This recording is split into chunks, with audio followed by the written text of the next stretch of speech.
What's up, guys? I have a lot of makeup on because I came back from senior breakfast, and like the school day is still going on because it is 2 o'clock. But seniors got to leave right after senior breakfast, which was at this really nice hotel. So what I'm going to do today is do a Photoshop tutorial because I think I can record on here and record my screen at the same time because thanks to Ari, I know how to record on my laptop now, so I can show you guys what I'm doing. A lot of people wonder, they're like, wow, your edits for Tumblr look so good, and like some people wonder like how I do them. So I'm going to show you how. It's called the lomo effect, and I have a tutorial that I'm gonna go up and grab real quick. BRB. It's called the lomo effect. Here is the tutorial that I have. I learned how to do this in photography class. It was part of a grade, and I really liked the way it made photos look, so I printed it out on a piece of paper, and it's just like, I generally know how to do it, it's just to make sure I'm doing it correctly and I don't forget any steps. So, really quick, I'm going to see if I can continue talking to you guys and open this. Any of you guys who want to know, who are on a Mac, how to record yourself, and okay, first of all, I'm going to tell you how to take screenshots on a Mac if you don't know. If you're on a PC, I'm sure you can use print screen, but I don't know if if that copies to your desktop on Macs, because I have a MacBook Pro. You do Shift Command 3 and it screenshots, and okay, the pictures I'm using are from the graduation song because I'm going to make a post about that. That's going to post on this day I graduate, which won't be for another 2 weeks. So you won't see this post for another 2 weeks, but you'll see one of the pictures that I'm editing. And I mass edit the pictures at the same time, so I do the same thing to all 5 or 6 pictures and then just keep it moving. But if you're on a Mac, to screen record, so that's how you screenshot.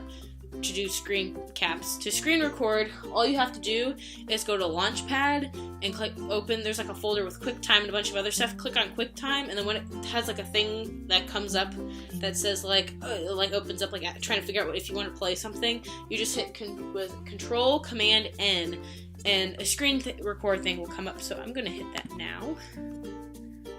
Okay. So I guess the screen is recording now, and you can see my face. This is really weird. Okay, and everything's really slow. So, I made this lovely desktop background on Photoshop, and hopefully I can figure out the picture-in-picture thing. So, I'm going to open up Photoshop, and I am paying for the newest version, and I'm going to open up a new picture, and I have these saved. I have miscellaneous creations, which is just a folder of stuff I've done. I'm going to open up the folder that I've labeled graduation song, and there was one picture. I don't know if they're gonna load. It's gonna be a little slow because of the fact that I'm recording the screen. So maybe I should have waited to do that. I don't know. Well, okay, here they go. So this won't take very long. Let's pick. Oh, where was a good one? I gotta wait for all of them to load now. This is gonna take forever. I'm sorry. Uno momento, por favor. I'll be right back as soon as everything loads. So as you can see, I have loaded a photo, which is, Rhett and Link singing. So the first thing I'm going to do is put my computer put it on my lap, so that way it's easier for me to balance. Ooh, my laptop form. Anyway, first thing I'm going to do is, because you see these nasty black bars up here, I am going to take the crop tool, which is right here. If you follow my mouse, click on that. This, in 2014, will come up, and all you do is you pull it to where you want it to be, and since the channel brand is right here, I'm going to cut up a little more on the bottom because I want to get rid of that, and it's kind of ugly to see. So there's that. So now that it's cropped, we are first going to create a vignette, and a vignette is fancy term for darken corners. So I'm going to take this, and if you want to change tools, you hold down on the tool and change it. So I'm going to do the elliptical marquee tool with a feather of about 80 pixels, and I am going to freehand select where I want my focus to be, the center. So you can make it as big or as small as you want. If you don't like the selection, just hit Command, or if you're on a PC, Control D. It'll drop the selection, and you just draw a new one. And of course, after you've made the selection, you can always move it to where you want it. So, this is where I want mine. kind of want it about center. See, this one will have a line. So there's that. After you've done that, okay, so anyway, the feather is about 80-90 pixels. I use 80 pixels. After you've done that, let's see. You have to invert the selection. So you can do either Shift-Command-I on the Mac or Shift-Control-I on the PC, or go up to Select and hit Inverse right here. And it'll inverse your selection, so that way instead of whatever's in here being selected, everything out here is being selected. So once you've done that, you have to add a levels layer. Here are your layers. I have mine out to the right. You are going to click this half moon icon, and it'll bring up a drop down menu. And you're going to click on the levels. Now what that's going to do is it's going to create a mask. And so after you've clicked on the levels, this down here in properties will pop up, and you're going to move this middle slider, which is your grays. This adjusts your blacks. This adjusts your whites. I'll show you what it does. See, this will make it brighter. This will make it darker. And you want to move the middle slider to the right to just darken the edges. I'm going to darken it just a little so you can barely notice the circle. It's going to make this one a little darker. With this particular tutorial, there's a lot of flattening. So what I'm going to do is flatten the image, which means merge these two layers together. So what I'm going to do is I'm going to use Shift-Command-E or Shift-Control-E. Anywhere, as a heads up, anywhere you use Command, you use Control on the PC. I don't know why that is.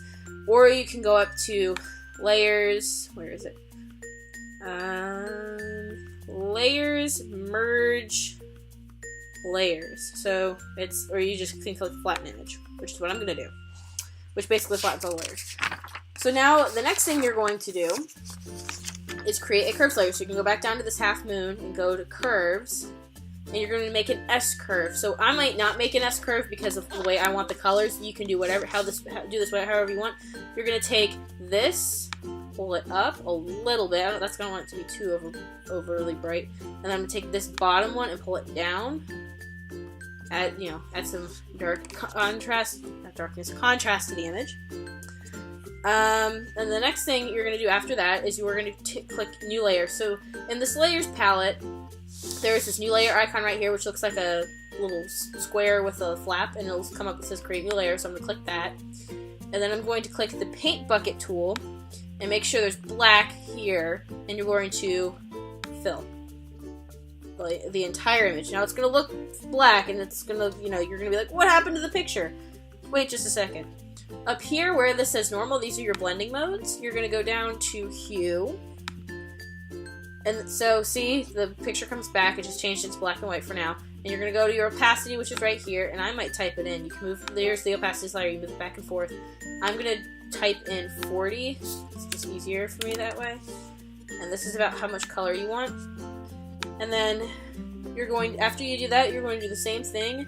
And I'm going to do Shift-Command-E in this case. And you're going to merge all of your layers back. Okay. This is where you get the cool Lomo effect, right here. So what you're going to do, this might be confusing, so make sure you follow along closely and do this correct. Otherwise, you won't be able to save your image properly. You're going to go...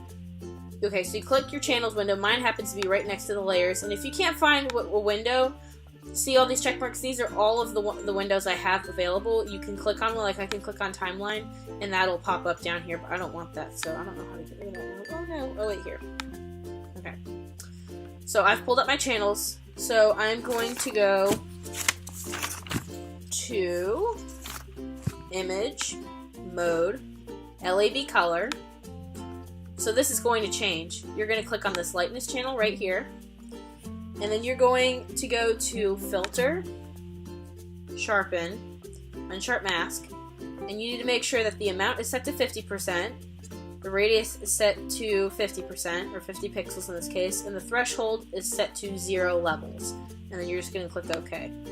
To see what it's going to look like, you just click LAB, and this is roughly what your image is going to look like. Now, the most important step, in order to save it as a normal JPEG, you have to go to Image, Mode, and change it back to RGB. And that's all there is to it. That's as simple as the tutorial gets. I do this for all of my images that I choose to edit because it looks way nicer. Like here, let's see if I can open the original image. I don't remember which one I pulled up. was this one I pulled up. See? Yes, I think it was. Maybe? It'll open? I don't think it wants to open. Okay, but anyway, this is the I could show you before and after later. I'm sure you guys, if you rewind the video all the way back, you can see what it looked like before, and this is what it looks like after. So yeah, that easy. Please give me a thumbs up if you like this, and leave me a comment down below if you want to see more of this. This is really easy for me to do. I'm in a photography class where I'm learning how to do this type of stuff. Follow me on Tumblr, follow me on Twitter, follow me on Instagram. The links to those will be in the description. The URLs and everything will be on the end slate. Whatever way it's gonna come. So yeah, thanks for watching. Like, comment if you liked it. Subscribe while you're down there. Give a thumbs up. And I will see you guys next time. Peace.